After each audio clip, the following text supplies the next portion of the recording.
squat all the way down. Take your elbows and shove your knees out. Now, get in your mind the idea that this segment right here is not vertical, okay? You need to be about right here. Because the whole idea of the squat is this, okay? Shove up against my hand, drive up. That's the squat, okay? Do that again. But here we are, bend over. Now, push me up. That's how you squat. You squat with this, not with this. Not with the knees, not with the feet against the floor. Don't lift the chest. Don't push the floor away. Don't think about straightening out your knees. Think about this right here. Shove your ass up out of the hole. Again, drive up hard. All right, now, here's a little trick that makes that work better. Look at the floor right there. Okay. Again, squat down. See, put your eyeballs right on the floor. Notice that what that did with your neck is kind of normalize your spinal position, even across the cervical. Now, look at the floor and drive up. Good. Do that again. Push hard, hard up out of the hole. See how that works? Mm-hmm. Now, just in contrast, let me show you. Where have you been looking when you squat? Probably nowhere in particular. Yeah. Okay, again, look over there. Now squat up.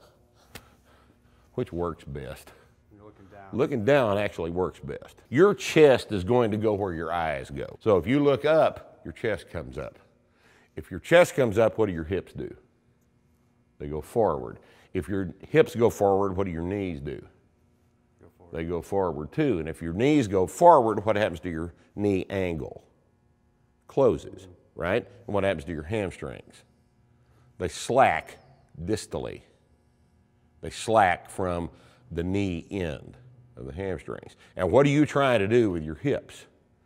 You're trying to maintain a back angle with your hamstrings. And the back angle is what allows you to drive your ass up out of the bottom. Anytime you lift this up, you kill this drive, okay? So looking at the floor, maintaining a more horizontal back angle allows you to drive your hips up out of the floor with a lot more power. And you find examples of this in powerlifting.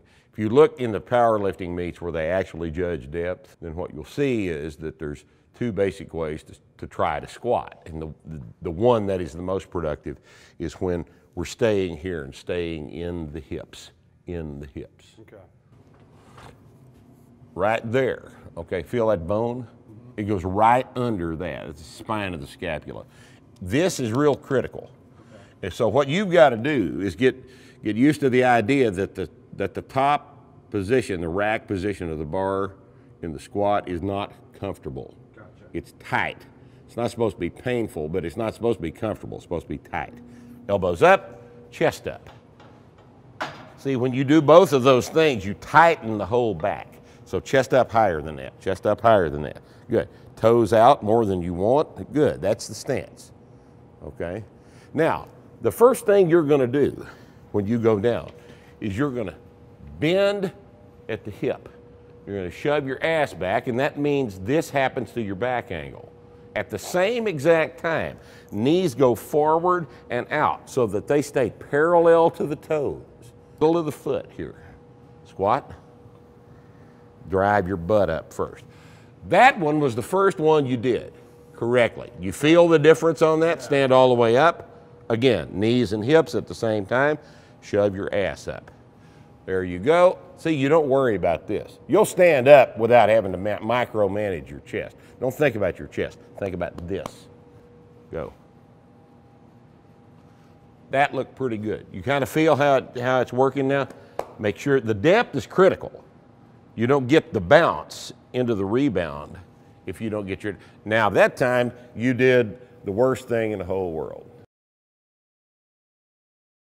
You feel your hips move forward? Don't do that. Stay here. Drive them up. Hips move up. That's how you squat. Now, rebound. Rebound. Don't pause down there. The bounce is critical. That's the movement. But that time the hips went forward again. No, that time the hips went forward again. That's that Louis Simmons shit. Now, yeah, don't do that. Just that looks pretty good. At no point does anything come forward. Okay. All right? The bar is here, Brett. Drive it up. Drive it up. Exaggerate. That, see the difference between the previous rep and that one? That thing right there. Shove it up out of the hole. That's the squat. Exactly. Do it again. Perfect. Perfect. Good. Racket. Nothing goes forward. Everything goes straight up from the hips. All right, that's a good stance. Big breath. Big breath. A little bit more here. That's it. See the difference? It's subtle, but it's important. Bounce on this line. That was the best one you've done today. Do one more, just like that. Good, exactly like that. Racket. Good. Toes out. There's your stance. Big breath, every rep. Good. Good. Nice little rebound out of the hole. You're right below parallel. Good. That's exactly right. Good. You rebound off of the tight stuff at the bottom and then catch that rebound and drive your hips. Tiny bit wider at the heels. There it is right there. Good. Big air. Eyeballs. Perfect. Again. Good. Racket. That's exactly right. Those were good. Those were good. Biggest myth about squats, biggest problem with squats, the biggest form error most people make with squats is back angle.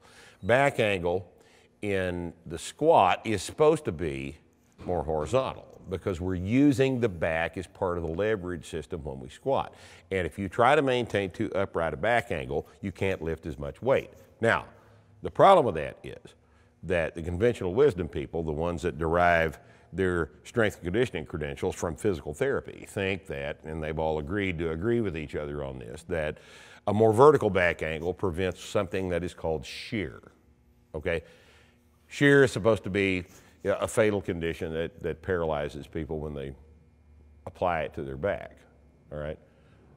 In other words, they think that the back needs to be as vertical as possible when you squat to prevent the application of shear to the back. Well, that's a problem because we are using the back as part of the leverage system, and in order for the back to do its share of the job, it must be at a more horizontal angle so that you can apply the force to the big muscles of the hips so that we can strengthen them. And guess what else happens?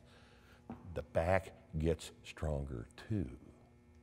It's just like everything else. It gets stronger if you stress it. And you stress it and you make the weight go up a little bit, and suddenly you can squat 800 pounds with your back at the correct angle to lift 800 pounds. And amazingly enough, nobody's back gets hurt. So everybody needs to just get over the idea that here, and this is the most common problem we see. People that have read the book 3 or 4 times come to the seminar and they're trying to squat here, and we have to move them into position like I had to move you, because the idea is here. Point your nipples at the floor, okay? See if that cue penetrates, because we want the back here, okay? Let's see what happens.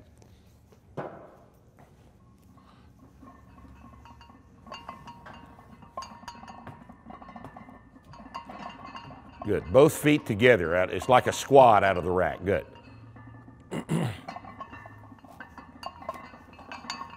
Toes out. Good. Big giant breath.